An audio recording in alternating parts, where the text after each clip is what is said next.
Good afternoon. This is day 15 of the Trump Republican shutdown. And House Republicans remain on vacation, having canceled votes for 3 consecutive weeks. House Democrats are here, on duty, ready, willing, and able to do what's necessary to reach a bipartisan agreement that actually meets the needs of the American people, reopen the government, and address the Republican health care crisis that is crushing people all across the country. House Democrats have repeatedly made clear, as have Senate Democrats, that we will not support a partisan Republican spending bill that continues to gut the health care of the American people. We are here to address the serious needs of everyday Americans that have repeatedly been undermined throughout this year by Donald Trump and compliant Republicans in the House and the Senate. The Republican health care crisis is very real. The largest cut to Medicaid in American history. Hospitals, nursing homes, and community-based health centers are closing all across the country as a result of what Republicans have done in their one big ugly bill. The fact that Republicans continue to refuse to extend the Affordable Care Act tax credits means that tens of millions of Americans are about to experience dramatically increased premiums, copays, and deductibles that may double, triple, or quadruple,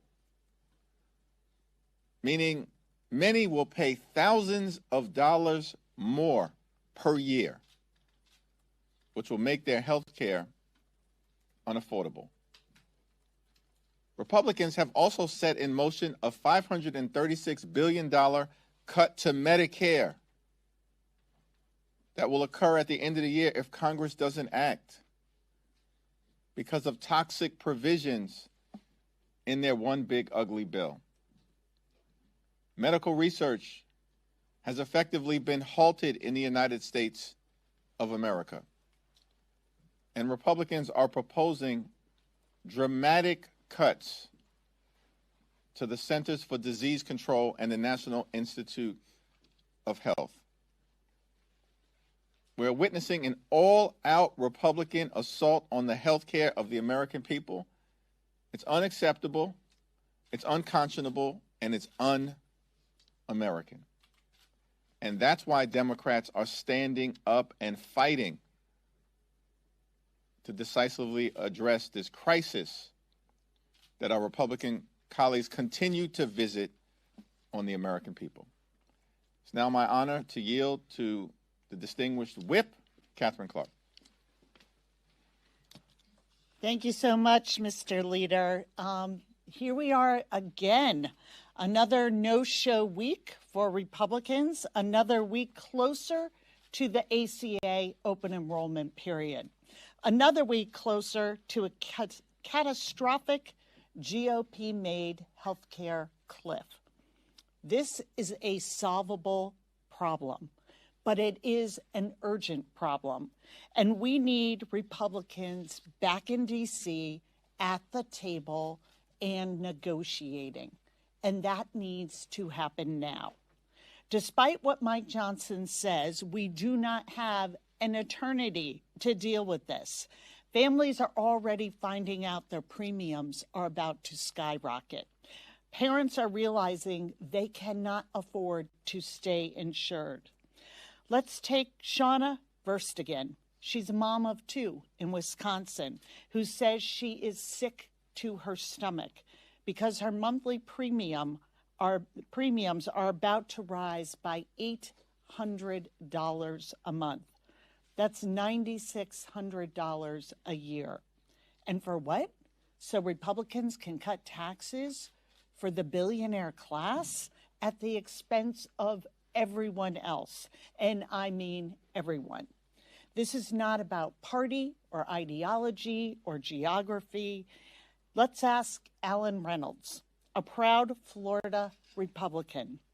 His wife has been notified that her premiums are going up $700 a month.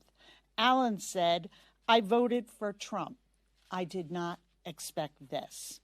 We are hearing stories like this every single day. Yesterday, Mike Johnson said he didn't have a strategy. Come on, Mike, don't sell yourself short.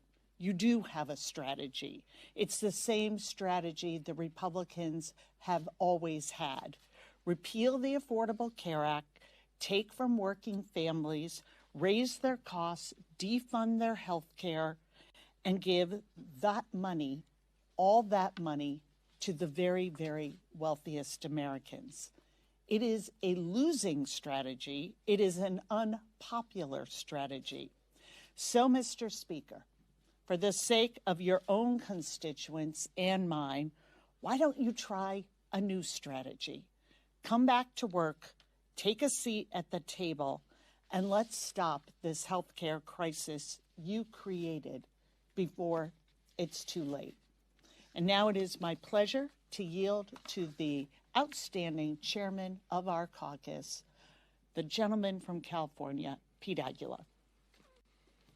Thank you, Whip Clark, and thank you, Leader Jeffries.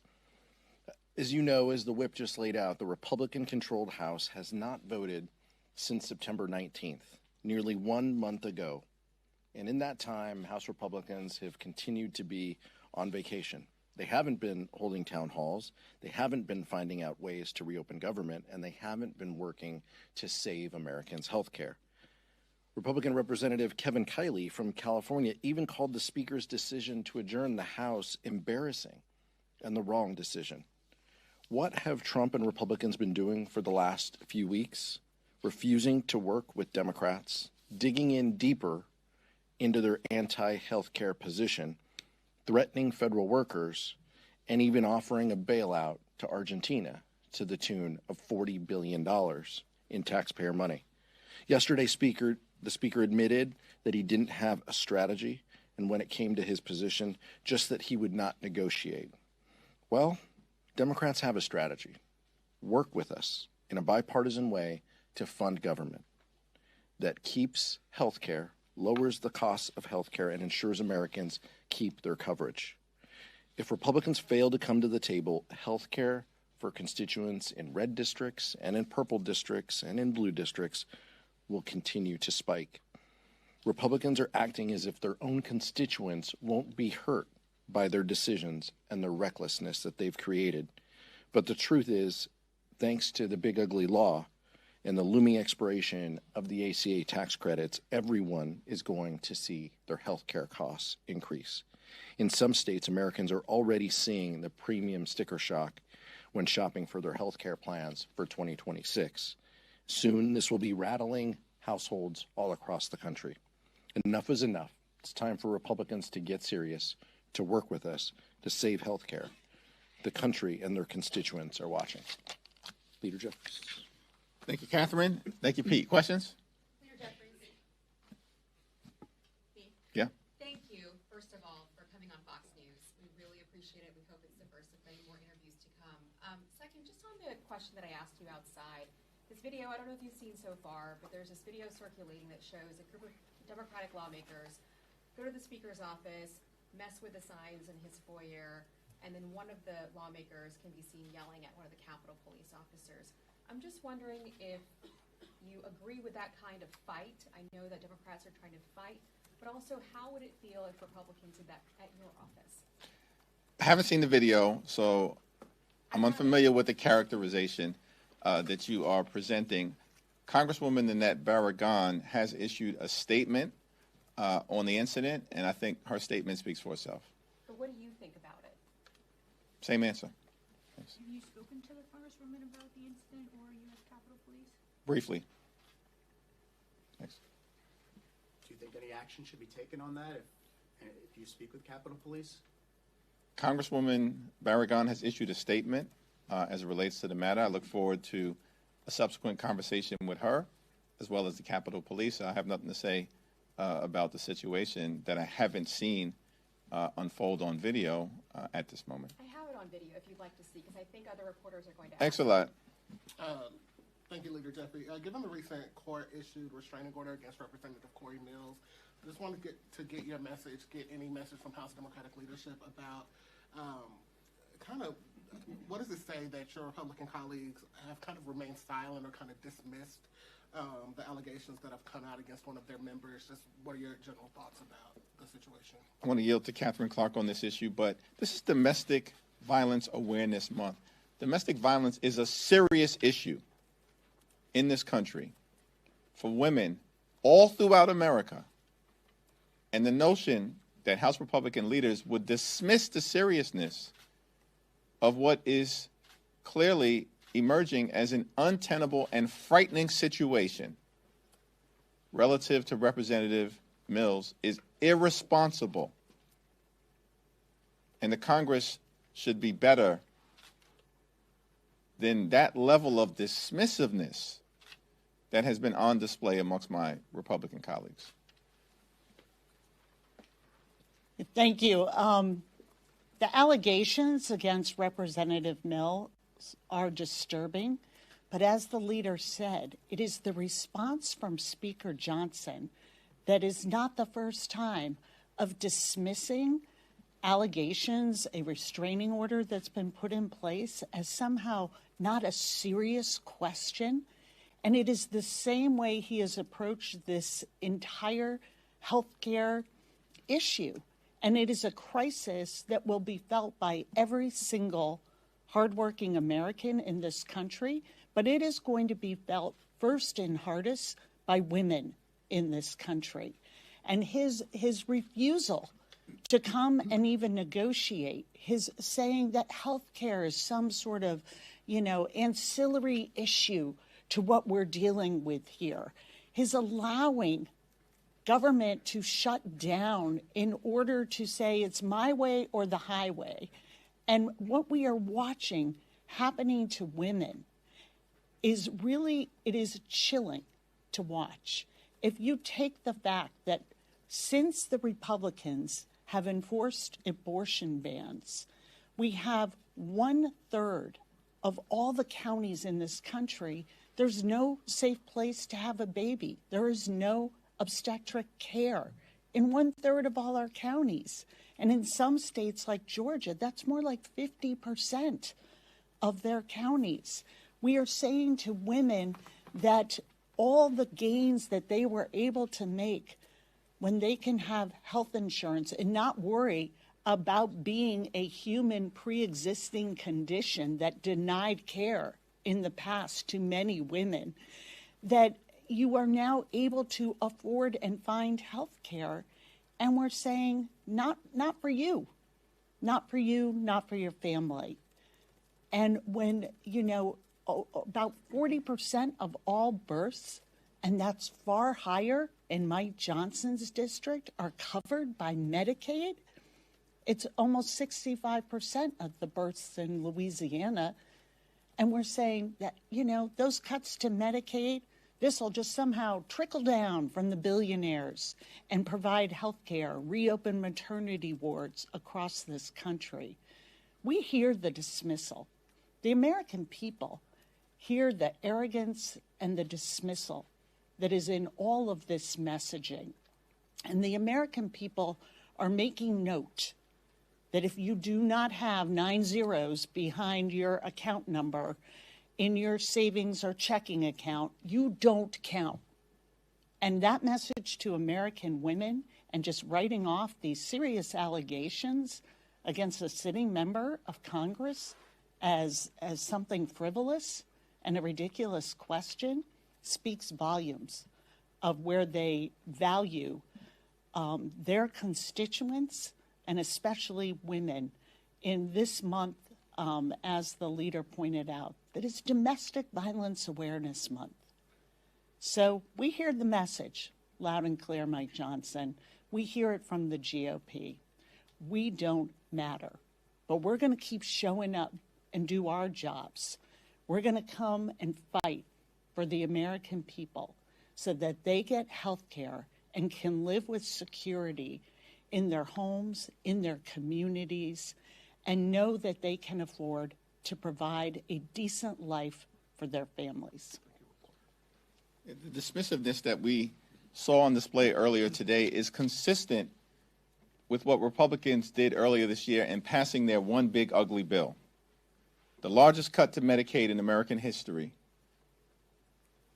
stealing food from the mouths of hungry children, women, seniors, and veterans. And all of that was done so that Republicans could provide massive tax breaks that are permanent to their billionaire donors. That's the focus of House Republicans, Senate Republicans, and the Trump administration.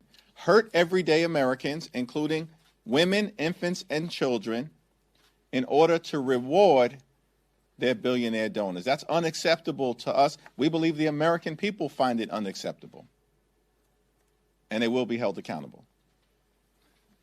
Leader Jeffries, Nick. The Trump administration is threatening even more mass firings as the shutdown goes on. Should Democrats demand these firings be reversed to end the shutdown? We believe that these firings are illegal, violate the law, and will be reversed, either congressionally or by the courts.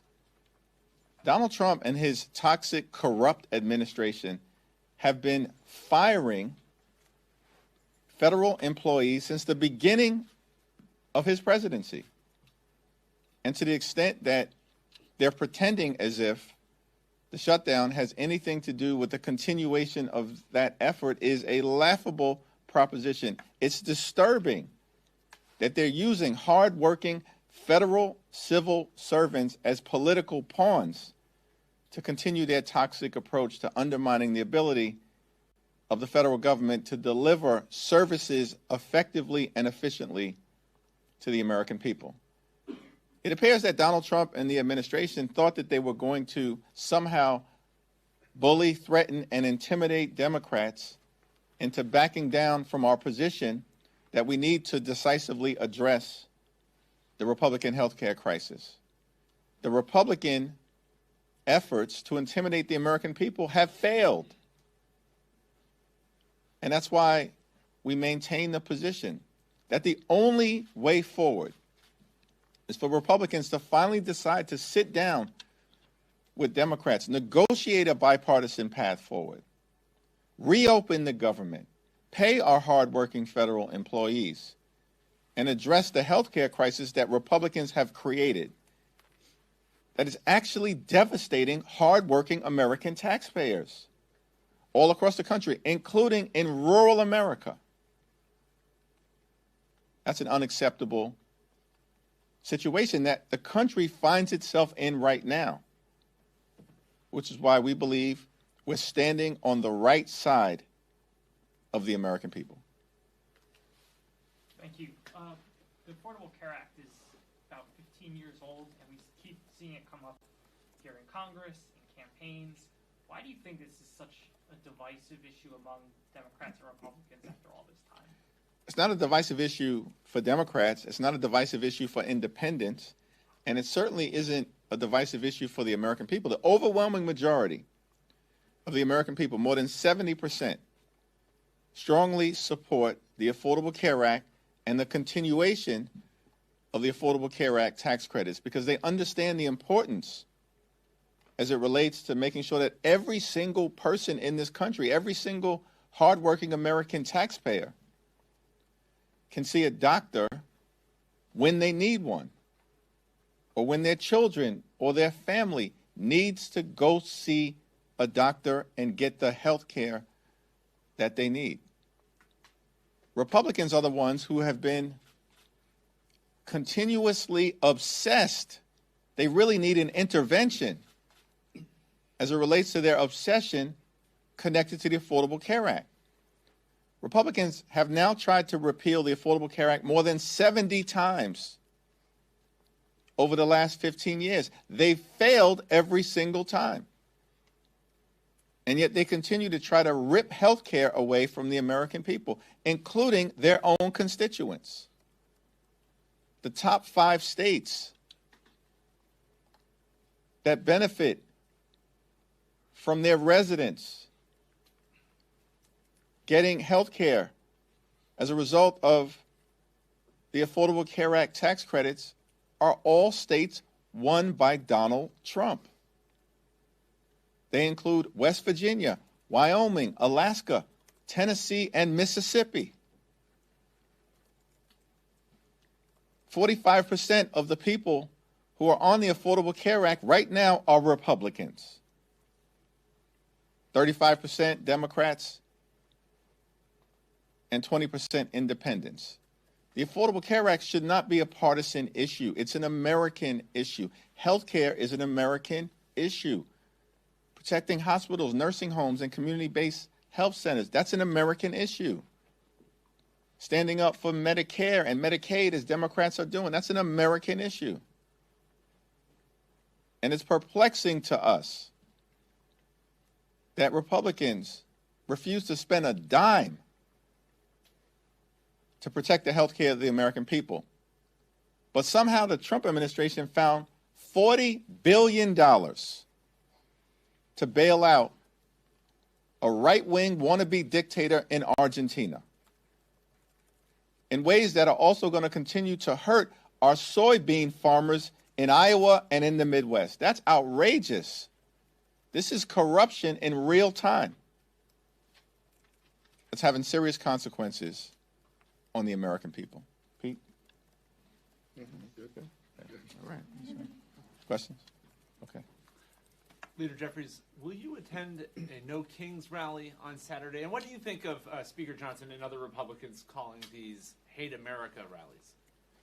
I mean, it's extraordinary to me, and I want to defer to Pete and Catherine on this, but, you know, House Republicans are flailing.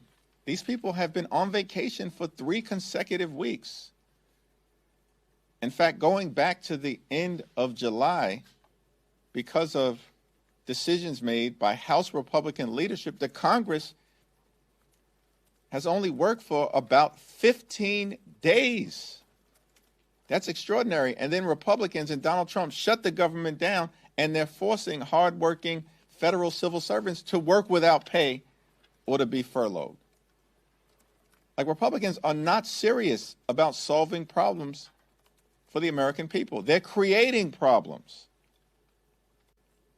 And so the effort to mischaracterize the rallies that are going to take place all across the country is part of the continued right-wing disinformation machine that is failing to persuade the American people as to what this shutdown is all about. And as a result, Republicans are falling apart.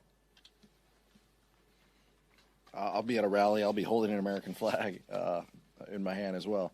It seems that Speaker Johnson and House Republicans only believe that free speech matters if you agree with their speech. So my message to the American public is that's what Speaker Johnson feels. If you don't agree with him, you're un-American. So join us. We'll see you out there. And in California, we're going to continue to remind people about the importance of Proposition 50. I wouldn't ever politic from this lectern, but Californians understand what's at stake, and they understand an ability to push back against Donald Trump is on their ballot. And more importantly, these ballots are on their kitchen table. And so the importance of these rallies are, do you believe in pushing back? Do you believe in standing with us as we fight for health care? And do you believe that we should safeguard next year's election before Donald Trump tries to rig the election? Then you're a yes on 50. And so my message will be clear, but I'll be the one wearing red, white, and blue as well.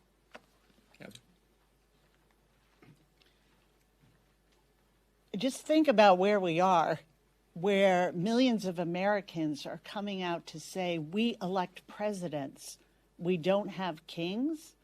And the Republicans are like, how un-American. I mean, just how they are so blatant with their disregard for how our system works, for how our Constitution is put together, for how we are supposed to be a country that operates under the rule of law. And layer on top of that, that they are saying to the American people, if you are not extremely wealthy, you don't count. You don't count. And when you're saying to those same farmers who are coming to my office, and I don't exactly represent a large agricultural community in suburban Boston, but they're coming to my office because they are hurting and they are desperate to get the attention of members of Congress, because it's not only the soybean market that they are losing to Argentina and Brazil because of this administration's tariff policies, they're losing their health insurance. Half of all family farms rely on the ACA, and this $40 billion could go a long way towards that tax credit that they've decided to take away. Their priorities are completely upside down. Why would they possibly double down on what they're sending to Argentina, take away health care from millions of Americans, and increase premiums for every American, and say that people coming together to peacefully protest is un-American? It's no wonder they're not showing up to their jobs. They've forgotten what they're even supposed to be doing here, and representing the people, not a president. Thank you, Leader Jeffries. Speaker Johnson said this morning that while there are no talks on the leadership level, there are talks among appropriators, bipartisan, bicameral. Can you give us an update on those talks? And is there any scenario where, if this thing keeps dragging on for weeks and weeks and weeks, that the Appropriations Committee could actually, there would be no need for a stopgap because you could start passing individual appropriations bills, including addressing some of the issues that you're demanding? There are informal conversations that are taking place in the Senate relative to a potential bipartisan path forward, but those conversations have not extended to the House as it relates to the appropriators. Rosa DeLauro made clear earlier today that she's had no outreach from the chairman of the Appropriations Committee, Tom Cole, and there hasn't been any indication of a Republican willingness to actually sit down and work out a bipartisan agreement that makes life better for the American people, that reopens the government, and that addresses the Republican health care crisis. That's challenging. This is day 15 of the government shutdown. And what we've gotten from Republicans is Donald Trump has spent more time on the golf course than he spent talking to Democrats about reopening the government. Mike Johnson and House Republicans have been on vacation for 3 weeks with no indication that they intend to come back, notwithstanding the fact they shut the government down, are hurting everyday Americans, and refuse to address the health care crisis that they've created. Yet somehow they found $40 billion to bail out Argentina in order to benefit and enhance the lifestyles of the rich and shameless, those financiers who are connected to this corrupt Argentinian deal. But they can't find a dime to extend the Affordable Care Act tax credits, whose expiration is going to impact tens of millions of Americans. They can't find a dime. They can't be bothered to even sit down and have a conversation. In real time, the Republicans are showing the American people what they're all about. Cruelty is the point. And they only care about the wealthy, the well-off, and the well-connected. This is the Trump friends and family plan that's hurting the American people and has been since day one. It's the only thing they care about. They promised that costs would go down on day one. Costs haven't gone down here in America. Costs are going up. Inflation is going up. The Trump tariffs are causing thousands of dollars in additional expense for everyday Americans all across the country. Housing costs going up. Grocery costs going up. Electricity bills through the roof. And now people all across America, including in so many different rural communities, are about to experience dramatically increased health care costs that's unsustainable for them and for their families, and Republicans could care less. Thank you all. All right, can I just follow up real quick? Are you being appraised at all on the informal Senate talks that you Yes. just referenced? Yes. Are you making progress? Yes. Thank you. Are you going to the rally?